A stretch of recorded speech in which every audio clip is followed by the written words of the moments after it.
تقریر تو ہو گئی، اور آج وہی جملہ جو کہ محبوب الہی کی بارگاہ میں غازی ملت ہی نے فرمایا تھا، اسی جملے کے مطابق اور اسی ترتیب کے مطابق میں آپ کے سامنے آیا ہوں۔ اور ادب کا تقاضا تو یہ تھا کہ مجھے پہلے کھڑا ہونا چاہیے تھا، بڑے بزرگ بعد میں آتے ہیں، لیکن یہ اجازت مجھے بہت پہلے مل گئی تھی، وہ بھی محبوب الہی کی بارگاہ میں، میرے مخدوم کی سرکار میں، اور اس کا موقع تھا، اور بحیثیت مقرر غازی ملت بھی موجود تھے اور میں بھی وہاں۔ غازی ملت نے فرمایا کہ میں پہلے تقریر کروں گا، اور آج میری تقریر فطرت کے مطابق ہوگی، کیونکہ دنیا میں میں پہلے آیا ہوں، اس لیے پہلے میں تقریر کروں گا، وہ بعد میں آیا اس لیے وہ بعد میں کریں گا۔ تو میں نے بھی آج اسی فطرت کے قانون کو مانتے ہوئے اپنے آپ کو آپ کے سامنے پیش کیا۔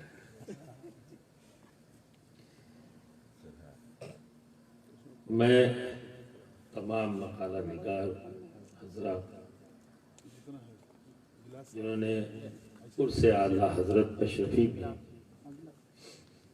اپنے مقالوں کے ساتھ حاضری دی، سب سے پہلے میں ان کے حق میں دعا گو ہوں کہ سرکار مخدوم سمنا اور اعلیٰ حضرت اشرفی میں علیہ رحمت رضوان ان کی حاضری کو قبول فرمائے، اور مشکور ہوں کہ انہوں نے اپنا قیمتی وقت اعلیٰ حضرت اشرفی میاں کی زندگی اور ان کے کارناموں پر محنت کیا، اور جو فکر ڈیولپ ہوئی، جو علم حاصل کیا، اسے قلم کا سہارا لیتے ہوئے کاغذ پر اتارا، اور پھر خود نفس نفیس آپ کے سامنے حاضر ہو کر اپنی ہی زبان سے آپ کی سماعتوں کے حوالے کیا۔ تو ٹوٹل مقالے جو ہیں وہ 17 تھے، جن میں 2 لوگ حاضر نہیں ہو سکے، باقی 15 لوگ آئے، اور ان 15 لوگوں نے اپنے اپنے مقالوں کو پیش کیا، اور جس میں 16 مقالوں کو پیش کیا گیا، ایک رہ گیا، وہ میرے خانوادے کے ہی ہیں، سید ڈاکٹر سید علیم اشرف صاحب قبلہ، اور اس سوشل میڈیا کے وساطت سے میں ان تک معذرت کے ساتھ کی وقت کی کمی کی وجہ سے آپ کا مقالہ نہیں پڑھا جا سکا، انشاءاللہ کسی موقع پر اسے میں خود پڑھوں گا، یا پھر آپ بنفس نفیس موجود ہوں گے تو آپ سے پڑھواؤں گا آل انڈیا علماء مشائخ بورڈ کے آفیشیل چینل کے ذریعے۔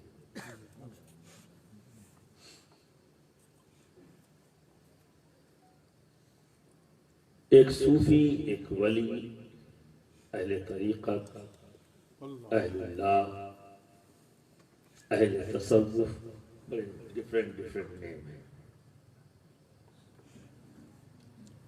جیسا کہ ام محترم نے فرمایا، بہترین مثال پیش کی جو آپ کی سمجھ میں آ گئی، اور یہ سچ ہے کہ بڑے بڑے دقیق مسائل کو جتنی آسانی سے ام محترم سمجھاتے ہیں، جنہیں آپ غازی ملت کہتے ہیں، اس میں کوئی شک نہیں ذہن میں اتر جاتا، اور شاید آپ نے بھی سمجھ لیا ہو۔ لیکن یہ صوفیہ کام بھی دیتے ہیں، جو اس مقام پر پہنچ جاتا، ضروری نہیں کہ سبھی اسی مقام پر پہنچ جائیں، لیکن ان کا کام بند نہیں ہوتا، یہ کام دیتے، زمین پر ہیں تو بھی کام دیتے ہیں، زمین میں ہیں تو بھی کام دیتے ہیں، ان کا کام زیادہ ہے، کام لیتے رہتے ہیں۔ اب جس کو جس کام کے لیے وہ سلیکٹ کر لیں، یہ ان کا اختیار ہے، اس میں ہمارا آپ کا کچھ بھی نہیں۔ تو 2 طرح سے جو موٹا موٹی ہے، میں بھی آہستہ سے آپ کو سمجھانا چاہتا ہوں، شاید آپ کے ذہن میں آ جائے کہ کسی کو قلم تھما دیتے ہیں اور کسی کو راہ تھما دیتے ہیں، سفر۔ ایک صوفی کے ذمے جو ہے دونوں کام ہیں، اگر وہ مکمل ہے تو دونوں کام کو ایک ساتھ خود اپنی ذات سے کرتا ہے، اور پھر زیادہ تعداد ہے، زیادہ کام کرنا ہے تو وہ سلیکٹ کرتا ہے ان کی پسند کے مطابق۔ تو میں نے جو میرا اپنا تجزیہ ہے جو میں نے سمجھا کہ جب ہم دیکھتے ہیں کہ صوفیاء کرام کے تعلق سے آج کے دن میں بہت زیادہ کہ فلاں صاحب کی بہت زیادہ کتابیں ہیں، اتنی کتابیں یعنی وہ زیادہ بڑی پرسنالٹی ہے، اور اکثر لوگ لا علمی میں کمپیریزن بھی کر دیتے ہیں. تو میں ایسے لوگوں کو جواب دینا چاہتا ہوں کہ بھائی جو مدینۃ العلم ہے ان کی کتنی کتاب لکھی ہوئی ہے، یہ کمپیریزن مت کرو. صدیق اعظم نے کتنی کتابیں لکھی، فاروق اعظم نے کتنی کتابیں لکھی. تو اپنی لا علمی میں ایسی بات مت کہو جس کا تمہارے پاس جواب نہ ہو اور وہ انتشار کی وجہ بھی بن جائے. تو انتشار کو دور کرو، اور وہ کب ہوگا؟ جب آپ کا کانسیپٹ کلیئر ہوگا، وگرنہ کوئی بھی چرب زبان آ کر آپ کو ادھر ادھر لے جا سکتا ہے. تو میں ایک بات آپ کو کہنا چاہتا ہوں کہ اس دنیا میں جنہوں نے جتنا بھی قلم سے کام لیا ہے، قلمی کام کیا ہے، یعنی تحریر اور تقریر سے، وہ سارے کا سارا کام لینے والے اس وقت کی کوئی نہ کوئی روحانی ذات تھی. اس نے اپنے سے نہیں کیا، اس سے کام لیا گیا، اور یہ پلان کا ایک حصہ ہے. اس لیے کہ دین کا فروغ مقصد ہے سامنے، دین و سنیت کا فروغ، اسے بچانا بھی ہے اور پھیلانا بھی، یہ دونوں کام کرنا. صوفیاء نے اپنے ذمے کیا کام لے لیا؟ افراد سازی، افراد تیار کرتے، ٹھیک ہے. اور علماء کو کیا کام کر دیا؟ تقریر اور تحریر کا. آپ یہ کام جاری رکھیے، ہم یہ کام جاری رکھیں. تو یہ کمپیریزن مت کریے. اگر انہوں نے افراد نہ تیار کیا ہوتا تو آپ کا لکھا ہوا پڑھتا کون؟ آپ چھاپتے تو کتاب لے جاتا کون؟ تو یہ جو لے جانے والے ہیں آپ کی کتاب، چاہے وہ کسی اس میں آپ نے کھینچ لیا، اپنے لے گئے، لیکن اہل سنت والجماعت میں جو علماء ہیں، میں ان سے ہی بات کہوں گا، باقی سے میرا کوئی مطلب ہی نہیں، تو ان سے کوئی بات بھی نہیں کرنی مجھے. لیکن اہل سنت سے یہ بات ضرور کہنا چاہوں گا کہ یہ کمپیریزن مت کرو. ہم نے اپنے بزرگوں سے سنا ہے جو علماء مشائخ کے اعضاء ہیں،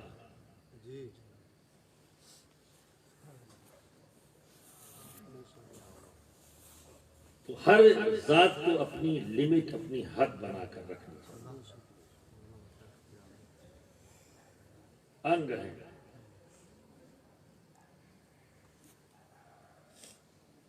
انہیں اپنی اس حد میں اپنے آپ کو رکھنا ہی چاہیے.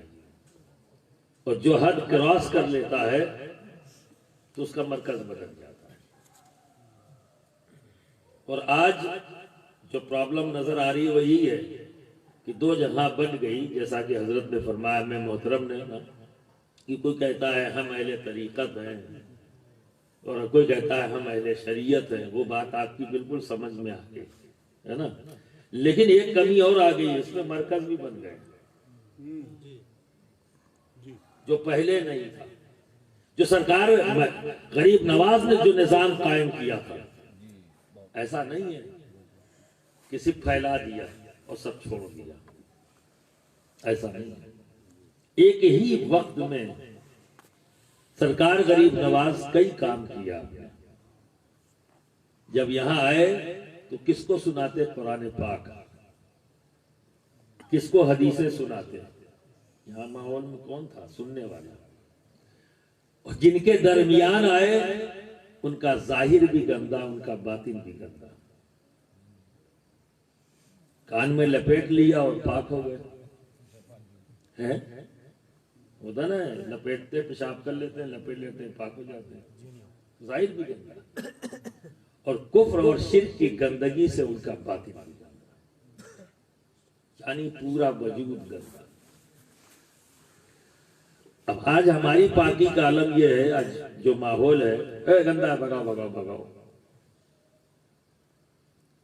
کیوں بھائی؟ ارے میری جناب ناپاک ہو جائے گی، چھو لوں گا تو میں ناپاک ہو جاؤں۔ اللہ بہتر جانے کون سی پاکی ہے جو چھونے سے چلی جاتی ہے، کسی کے بیٹھ جانے سے۔ اب یہ بتائیے غریب نواز ایسی پاک ذات کیا ہم میں ہے کوئی؟ اور جب اتنی پاک ذات کہیں بیٹھ جائے تو وہ جگہ کیسی ہے؟ وہ بھی پاک، لیکن وہاں بیٹھنے والے کون تھے؟ جو آئے وہ لوگ ہیں جن کا ظاہر بھی پاک ناپاک، جن کا باطن بھی ناپاک۔ لیکن میرے غریب نواز نے کسی کو بھگایا نہیں، بلایا، کم کم آؤ آؤ آؤ، بیٹھال لیا، اور بیٹھال کے دیا کیا؟ ایسا صاف کیا کہ اس کا ظاہر بھی پاک ہو گیا اور اس کا باطن بھی پاک۔ تو واقعی اگر ہمیں غریب نواز سے محبت ہے تو ہم کے انہی کے طریقے کو اختیار کرنا ہوگا، انہی کے انداز۔ یہی انداز اختیار جو ہے قطب الدین بختیار کاکی نے کیا، اسی انداز پہ اختیار بابا فرید گنج شکر نے کیا، اسی کو حضرت محبوب الہی نے کیا، اور یہ سلسلہ وار مخدوم سمنا تک، اور مخدوم سمنا سے چلا تو اعلیٰ حضرت اشرفی تک، سرکار کلا تک۔ ہم نے تو دیکھا، شیخ اعظم کو دیکھا، اپنے بزرگوں کے بارے میں سنا ہے، کبھی کسی کو بھگایا نہیں، بھگ جا بھگ جا، سب سے آ جا آ جا، کیونکہ وہ مانتے تھے کہ ہماری ذمہ داری ہے آنے والے کو پاک کرنا، صاف کرنا، یہ ان کی ذمہ داری تھی، اور اپنی ذمہ داریوں کو پوری ایمانداری سے نبھایا۔ اب ضرورت ہے کہ ہم بھی اپنی ذمہ داری کو پوری ایمانداری سے نبھائیں۔ آپ خانقاہ میں آئے ہیں، خانقاہ میں آئے ہیں، ٹائم پاس کرنے کے لیے نہیں آئے، اس لیے میں نے آپ کو کہا تھا پروگرام میں کوئی کمرے میں نہیں رہے گا، نماز کے وقت کوئی کمرے میں نہیں رہے گا، کیونکہ یہاں آپ آرام کرنے نہیں آئے ہیں، تفریح کے لیے نہیں آئے ہیں، تربیت کے لیے آئے ہیں۔ اور ہم نے آپ کو جو جگہ دیا ہے، اور ہم بھی آپ کے ساتھ رات میں جگ رہے ہیں، صرف اسی لیے کہ جو ہمارے بزرگوں نے ہمیں ذمہ داری دی ہے، ہم یہ چاہتے ہیں کہ اپنی ذمہ داری کو ایمانداری سے نبھائیں۔ ہم نے یہ اسٹیج آپ کے لیے اس لیے نہیں سجایا ہے کہ آپ میرا نعرہ لگائیں، نعرے سے تو میں ویسے ہی بھی تنگ ہوں، کیونکہ اتنا زیادہ آپ کے پاس نعرہ ہے۔ میں اکثر کہتا ہوں کہ اگر کوئی چیز ہو نہ ہو، اہل سنت کے پاس پر ایک چیز تو بہت بھرپور ہے، وہ ہے نعرے، زبردست۔ کتنے تو آ چکے، کتنے انتظار میں ہیں، اسٹاک میں رکھے ہیں آنے کے لیے، اور ایسے ایسے نعرے جن کو سمجھنے کے لیے تعویل کی ضرورت ہے۔ تو کیا کیا جائے اس کے لیے؟ تعویل حسن میں بڑی دقت آ رہی ہے۔ بہت خوب، واہ بھائی جان واہ۔ تو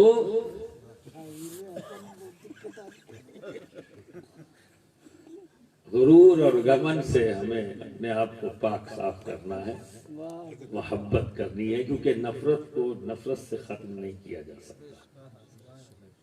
اگر نفرت کو کوئی چیز ختم کر سکتی ہے تو وہ ہے محبت۔ لیکن آج ہم محبت کیوں نہیں کر پا رہے؟ آخر اس کانسیپٹ کو سمجھ کیوں نہیں پا رہے؟ آخر کیا فرق ہو جا رہا ہے، کیا ڈفرنس ہو جا رہا ہے کہ وہ بھی اللہ کے بندے ہیں پر محبت کرتے نظر آ رہے ہیں، ہم بھی اللہ کے بندے ہیں پر ہم میں نفرت بہت ہے۔ آخر سرکار اعلیٰ حضرت اشرفی میاں ایسے کیوں ہیں؟ آخر سرکار کلاں ایسے کیوں ہیں؟ آپ کے اکابرین جو ہمارے اسلاف ہیں، جو بزرگان دین کی یہ جماعت ہے، وہ ایسی کیوں ہے؟ ڈفرنس کوئی واقعہ نہیں ملتا جہاں نفرت ان سے ظاہر ہوئی ہو۔ محبوب الہی کو ایک شخص برا بھلا کہہ رہا ہے اور چاہنے والوں نے اس پر حملہ کر دیا، محبوب الہی نے دیکھ لیا تو فوراً اس کو بچا لیا، اپنے قریب لیا ہے، سیف کر رہے ہیں، انہیں برا نہیں لگ رہا ہے، سننے والوں کو برا لگ گیا پر انہیں برا نہیں لگ رہا، تو اس کے ساتھ محبت سے پیش آ رہے ہیں۔ اور جب کوئی شکایت کرتا ہے کہ مطلب دشمنی کر رہے تو کہہ رہے بیٹے دیکھو تمہاری راہ میں جو کانٹے بچھا رہے ہیں، تم کانٹے بچھانے والے مت بننا، تم کانٹے اٹھانے والے بنو۔ تمہاری راہ میں کوئی کتنے بھی کانٹے بچھائے، بچھانے دو، تم مت بچھانا، تم اٹھانے والے بنو، ورنہ لوگ کہاں چلیں گے؟ وہاں انہوں نے مخصوص نہیں کر دیا کہ ایک کمیونٹی، ایک فکر، ایک عقیدے والے، یہ نہیں کہہ رہے ہیں، لوگ کہاں چلیں گے وہ سب کی بات کر رہے ہیں، ہیومینٹی کی بات کر رہے ہیں، انسانوں کی بات کر رہے ہیں۔ جو میں نے سمجھا وہی چیز آپ تک پہنچاتا ہوں، سمجھ میں آ جائے تو محبت سے لے لینا، نہ سمجھ میں آئے تو محبت سے واپس کر لینا، جھگڑا مت کرنا۔ دیکھو یہ پیڑ کس نے بنایا؟ تھوڑی سی تقریر تم بھی کر لو، اکثر علماء موقع نہیں دیتے آپ کو تقریر کرنے کا، میں ہی ہوں جو دیتا رہتا ہوں۔ بتاؤ یہ پیڑ کس نے بنایا؟ زمین کس نے بنائی؟ آسمان کس نے بنایا؟ پہاڑ کس نے بنایا؟ دریا کس نے بنائی؟ سمندر کس نے بنایا؟ چاند تارے سورج کس نے بنایا؟ سب اللہ۔ اور تم کو کس نے بنایا؟ اللہ۔ یہ اسٹیج کس نے بنایا؟ بندے نے۔ یہ بلڈنگ کس نے بنائی؟ بندے نے۔ فیکٹری کس نے بنائی؟ بندے نے۔ دکان کس نے بنائی؟ بندے نے۔ یہ پارلیمنٹ کس نے بنایا؟ بندے نے۔ مسجد کس نے بنائی؟ بندے نے۔ مندر کس نے بنایا؟ بندے نے۔ گرجا کس نے بنایا؟ بندے نے۔ گردوارہ کس نے بنایا؟ بندے نے۔ اب یہاں ٹھہر کر سوچو، تمہیں محبت کس سے زیادہ ہے؟ اس چیز سے جس کو تم نے بنایا، یا اس چیز سے جسے اللہ نے بنایا؟ انصاف سے بتاؤ، کس سے تمہیں محبت ہے؟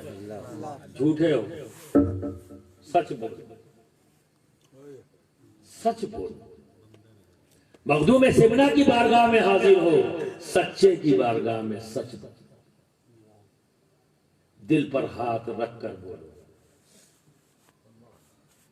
کس سے تمہیں محبت زیادہ ہے؟ اللہ کی بنائی ہوئی چیز سے یا اپنی بنائی ہوئی چیز سے؟ ابھی جواب نہیں جائے گا۔ تمہاری دکان کو کوئی توڑ دے تو تم کیا کرو گے؟ بولو۔ توڑنے والے کو توڑ دو، ٹھیک ہے نا؟ یہی تو کرو گے۔ ایمانداری سے بولنا، جھوٹ مت بولنا، پہلے ٹوک دیا ہے۔ ہاں، کسی نے اگر تمہاری دکان کو توڑ دیا تو کیا کرو گے؟ اس توڑنے والے کو توڑ دو گے، ٹھیک ہے؟ تو جو چیز ٹوٹی ہے وہ کس کی بنائی ہوئی ہے؟ بولو، بندے کی۔ اور اس کے ریاکشن میں جو تم نے توڑا ہے وہ کس کا بنایا ہوا ہے؟ بولو، اللہ کی۔ ثابت ہو گیا تم اپنی بنائی ہوئی چیز سے زیادہ محبت کرتے ہو، اس کی بنائی ہوئی چیز سے کم کرتے ہو۔ لوگ آستک اور ناستک کی بحث کرتے ہیں، بخراتی کرنے سے کوئی مسئلہ حل نہیں ہوتا، کانسیپٹ کلیئر کرنا ضروری۔ آج آستک کی اگر ڈیفینیشن پوچھی جائے، آستک کون ناستک کون، کہتے ہیں جو بنانے والے کو مانے وہ آستک، جو بنانے والے کو نہ مانے وہ ناستک۔ مجھے آج تک کوئی ناستک ملا ہی نہیں۔ اس سوشل میڈیا سے کے ذریعے جو لوگ بھی دیکھ رہے ہیں، میں ان سب کو یہ کوسچن دیتا ہوں، مجھے ایک ناستک لا کے دکھلا دو، دنیا میں کوئی ہے ہی نہیں ناستک، دنیا میں کوئی ناستک نہیں ہے۔ نیمز ڈیفرنٹ ہے، بتانے کا جو الفاظ، جو نام، یہ الگ ہے۔ اگر ایک مسلمان سے پوچھا جائے وہ کہہ دے گا اللہ، اور کسی غیر مسلم سے پوچھیں گے تو اس نے بھی کوئی نہ کوئی نام دے رکھا ہے، کوئی ایشور کہے گا، کوئی گاڈ کہے گا، ٹھیک ہے؟ وہ کسی بھی مذہب سے جڑا ہو کوئی ایک نام ضرور لے گا، اور جو کسی مذہب سے نہیں جڑا ہو تو معلوم کیا کہے گا؟ نیچر۔ تو دے تو دیا نام، مان تو رہا ہے کہ کسی نے بنایا، اور کوئی ایسے بھی ملیں گے کوئی ہے جس نے بنایا ہے، مان تو رہا ہے، اس بنانے والے کو مان رہا ہے۔ تو آستی تو آپ نے یہی کہا کہ بنانے والے کو جو مانے، جس نے اس پوری سرشتی کی رچنا کی ہے اس کو مانے، وہی ہے۔ تو یہ کہہ کر بھی مانا ہے کہ کوئی ہے جس نے بنایا ہے، تو ناستک کون ہے؟ پر ناستک موجود ہیں، اور شاید آستک سے زیادہ ناستک کی تعداد زیادہ ہے۔ اور یقینی طور پر میں کہتا ہوں کہ آج کے دور میں یا جو پچھلے دور میں گزرے تھے، یہی کام تو کیا ہے ان صوفیہ نے، ہر ناستک کو آستک بنایا ہے، ناستکوں کو آستک بنایا ہے۔ ہمیں یہ بتایا ہے کہ اپنی چیز سے محبت کم کرو، اس کی بنائی ہوئی چیز سے محبت زیادہ کرو، اس کی بنائی ہوئی چیز سے محبت کرو۔ یہی وجہ ہے کہ غریب نواز کو اپنی پاکی کا خیال نہیں، اپنی جگہ کی پاکی کا خیال نہیں، بلا لیا جس کو بلا رہے ہیں۔ غریب نواز دیکھ رہے ہیں کہ یہ بندہ تو اللہ کا ہے اور جہنم کے دہانے پہ کھڑا ہے، جہنم کے دہانے پہ کھڑا ہے۔ ایک انسان سے محبت کا یہی تقاضا ہے کہ اسے وہاں سے کھینچ کر جنت کے دہانے پہ کھڑا کر دو، کیونکہ انہیں محبت ہے اس کی بنائی ہوئی چیز سے، اس کی بنائی ہوئی چیز سے۔ تو صوفیہ کا یہ کانسیپٹ جس پر انہوں نے کام کیا پوری دنیا کے اندر۔ جب میں نے مولانا روم کو دیکھا تو ان کے بھی آس پاس کوئی اور نہیں، ایسے ہی لوگ تھے۔ اب تو یہ کہ چرچ میں جا کر وہیں باہر بیٹھ گئے۔ کونیا گیا، وہاں جب سروے کیا تو کونیا سے آگے ایک آبادی قریب 25-30 کلومیٹر، جو اس علاقے کا سب سے اولڈسٹ چرچ اور بڑا مشہور، اسی چرچ کی باؤنڈری کے بغل ہی میں ان کا ایک پورا پہاڑ جو ہے اس میں کیا نام ہے بڑے بڑے ہولز ہیں، ٹھیک ہے، اس میں اپنے تمام شاگردوں کے ساتھ وہاں، تو وہ خود چرچ کے بغل میں اور ذکر الہی کر رہے ہیں اور دن بھر انہی لوگوں سے بات چیت کر رہے ہیں، اٹھنا بیٹھنا سونا جانا۔ اب یہ صوفیاء کرام نے کیا یہ نئی ایجاد کی؟ کیا یہ بدعت ہے؟ کیونکہ جو شرک اور بدعت کے نعرے لگاتے ہیں، ابھی تمہاری سمجھ میں نہیں آتا تو تم نے دو لفظ ڈھونڈ لیے، دو لفظ تم نے ڈھونڈ لیے، اور اپنے اتنی زور سے بولتے ہیں کہ سامنے والی عوام ڈر جاتی ہے، لگتا ہے بہت بڑی بات ہے، مان لو، حق کے بول دیا، ختم ہے کہ نہیں؟ کیا انہوں نے ان کی اپنی ایجاد ہے؟ ہرگز نہیں، وہ تو نبی کی سنت پر عمل کر رہا ہے، نبی کی سنت پر عمل کر رہا ہے، کیونکہ ہم نبی کی 23 سالہ زندگی پر ساری باتیں کرتے ہیں، جبکہ نبی کی بظاہر 63 سالہ زندگی ہے بھائی، جو بظاہر زندگی وہ 63 سالہ ہے، پر ساری گفتگو 23 سالہ پر ہوتی، وہ 40 سالہ پر نگاہ کیوں نہیں ہے؟ کیا وہ 40 سالہ زندگی عین قرآن نہیں ہے؟ اور کیا آپ کو یہ نہیں معلوم کہ پورے قرآن پر ایمان لانا ہے؟ تو آپ کو پتا ہے، علماء بتاتے ہیں آپ کو، یعنی اس کے ایک بھی آیت سے انکار آپ نہیں کر سکتے، اور حد تو یہ ہے کہ قرآن 7 قرأت میں ہے، اور کسی بھی قرأت سے کوئی بھی آیت پڑھی جائے اور کسی قرأت کا انکار کیا جائے تو وہ انکار قرأت کا نہیں، آیت کا ہے، اس لیے وہ آدمی کافر ہو جائے۔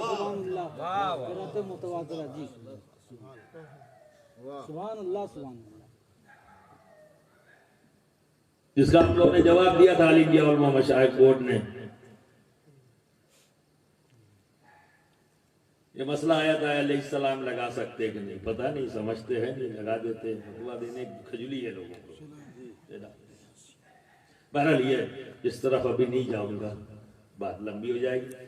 ہمیں محترم عمر اور وقت بہت ہو گیا، شکریہ کے لیے کھڑا تھا، لیکن اپنے بزرگوں کے سامنے چند جملے بول لینے سے حوصلہ بھی ملتا ہے، سبق ملتا ہے. تو ان کی تائید جو ہے وہ حوصلہ بڑھا دیتی ہے اور پھر اور سیکھنے کا جذبہ بھی بڑھتا ہے، تاکہ ان کے چہرے پر پھر کبھی موقع ملے کچھ بولوں اور مسکراہٹ آئے. تو حوصلہ بھی ملتا ہے اس بات کا، اور محنت کرو اور پڑھنے کی کوشش کرو. تو 40 سالہ زندگی سے ان صوفیہ کے لیے وہ مکمل 63 سالہ زندگی مکمل. اور جس شیخ کا میں مرید ہوں،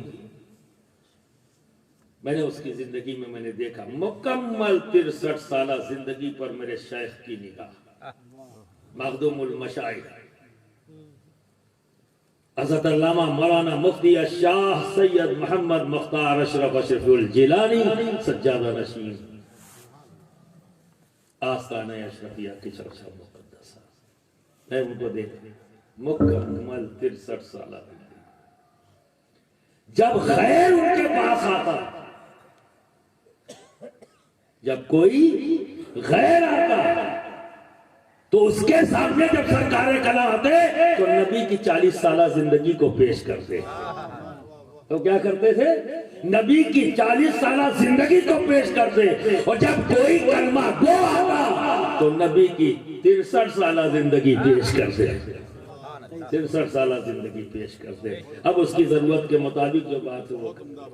لیکن جب کوئی غیر آتا تھا نا تو وہاں فقہ کے مسئلے نہیں بیان کرتے تھے، وہاں حدیث نہیں بیان کرتے تھے، وہاں قرآن کی آیتوں کی تلاوت نہیں کرتے تھے، اپنے نبی کی 40 سالہ زندگی پیش کر دیتے تھے. کیونکہ اس 40 سالہ میں نبی کس کے ساتھ بیٹھے یہ تمہیں پتا ہونا چاہیے. کیونکہ ابھی اعلان نبوت نہیں ہے، پر نبی ایک سماج میں ہے، ایک سوسائٹی میں ہے. وہ سوسائٹی کیا ہے اپنے آپ سمجھ میں آ جائے گا، کیونکہ ابھی نبی نے اعلان نبوت کیا ہی نہیں. کوئی کلمہ گو کہاں ہوگا جب ابھی کیے ہی نہیں ہے اعلان؟ تو نبی کس کے ساتھ بیٹھے، کس کے ساتھ معاملات کیے، کس کے ساتھ کاروبار کیا، کسے دعوت میں بلایا اور کس کی دعوت میں گئے، وہ بھی ایک معاملہ ہے جسے ہمیں اپنی نظروں کے سامنے رکھنا چاہیے. آج کسی کے ساتھ فوٹو کسی کی آ جائے تو اسی پہ تبصرہ ہے نا. بدگمانی کا عالم یہ ہے کہ بات کسی کو کہو وہ کسی پہ چپکا دیتے ہیں لوگ. عجیب حال ہے صاحب. مجھے آج صبح سے مجھے ذہنی ٹینشن دے دیا گیا. وہ یار میں نے تو جو کہا تھا سمجھنے والے نے سمجھ بھی لیا اور آ کے اقرار بھی کر لیا، بات ختم ہو گئی. اب لوگ سب اپنی سمجھ سے چپکا رہے ہیں.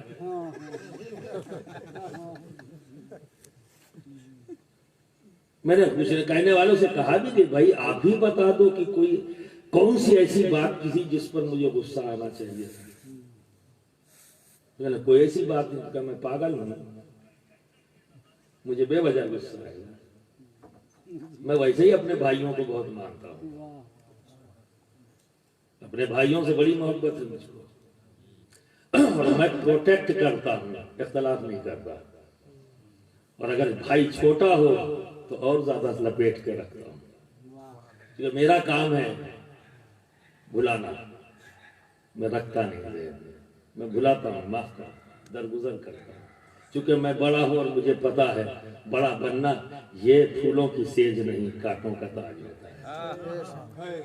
اور بنا یہ تاج رکھے کوئی بڑا نہیں بن سکتا.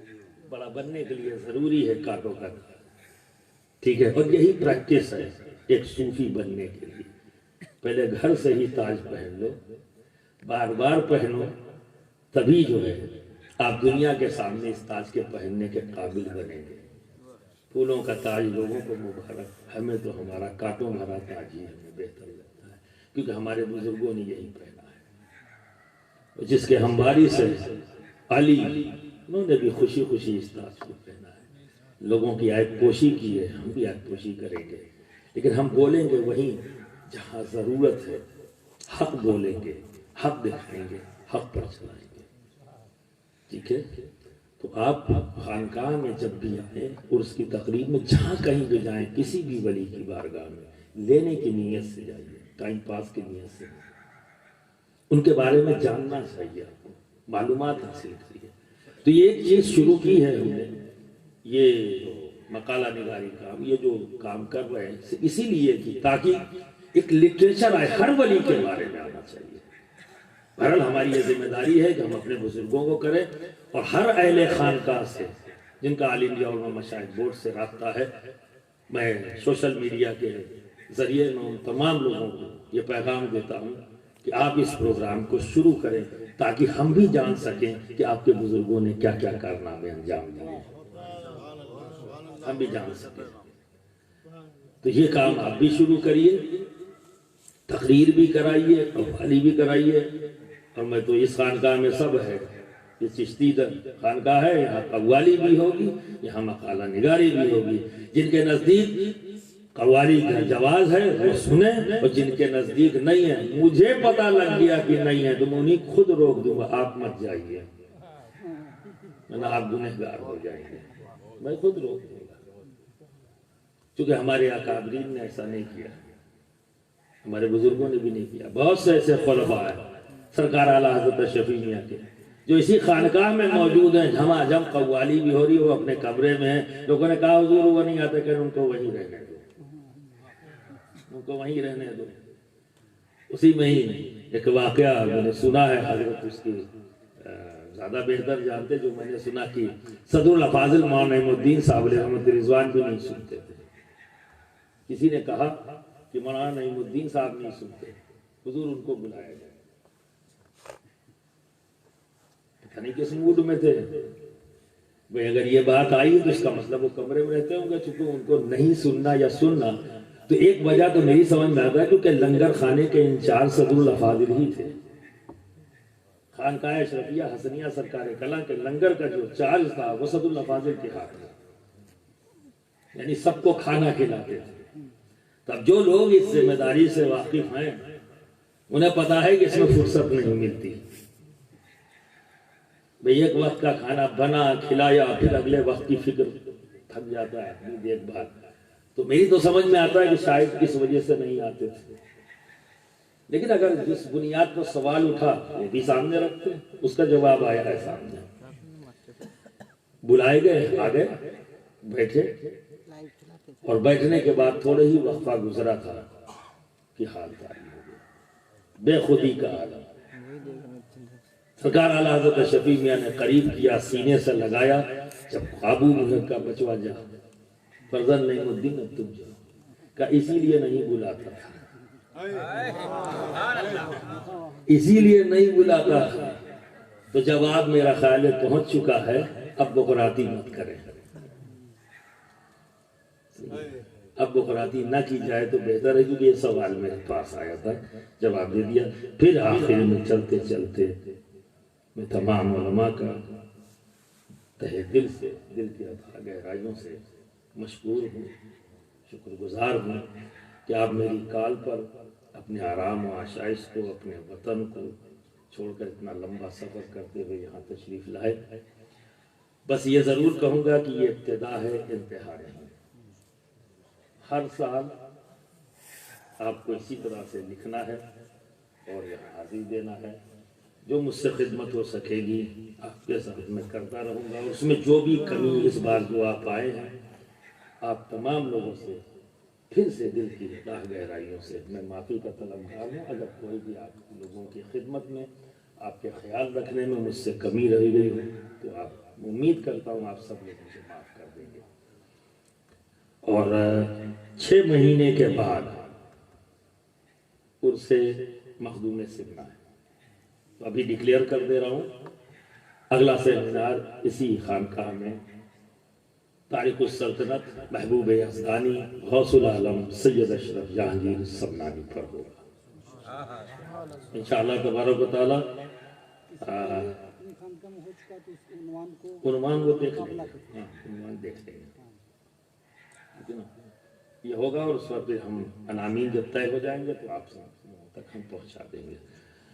اور آپ لوگوں کو بھی یہی بات کہنا چاہوں گا، آپ سب تشریف لائے، دعا گو ہوں آپ سب کے حق میں کہ واپس جائیں سرکار اعلیٰ حضرت شفیع میاں کے فیوز و برکات سے آپ کے دامن مالا مال ہوں، سرکار مخدوم سمنا کے فیوز و برکات سے آپ کے دامن مالا مال ہوں، سرکار کلا کے فیوز و برکات آپ لے کر جائیں۔ جو بھی آرزو تمنا لے کر آپ آئے ہیں، میں آپ سب کے حق میں دعا کروں کہ اللہ رب العزت ان بزرگان دین کے صدقہ طفیل تمام حاجتوں کو پورا فرمائے اور آپ کے مقاصد میں آپ کو کامیابی عطا فرمائے، اور یہاں رہنے میں، میرے انتظام کرنے میں، آپ کا خیال رکھنے میں، چونکہ میں میزبان ہوں، میری ذمہ داری ہے، اور میرے مخدوم کے، میرے سرکار کلا کے، میرا اعلیٰ حضرت شفیع میاں کے آپ مہمان تھے، میں میزبان ہوں۔ اگر میری میزبانی میں کوئی کمی رہ گئی ہو تو میں آپ سے بھی دل کی اتاہ گہرائیوں سے معافی چاہتا ہوں۔ امید کرتا ہوں آپ سب لوگ معاف کر دیں گے، خوشی خوشی اپنے گھر واپس۔ کل کل کے بعد آپ کو اجازت ہے، سبھی لوگ جا سکتے ہیں۔ وآخر دعوانا الحمدللہ رب العالمین۔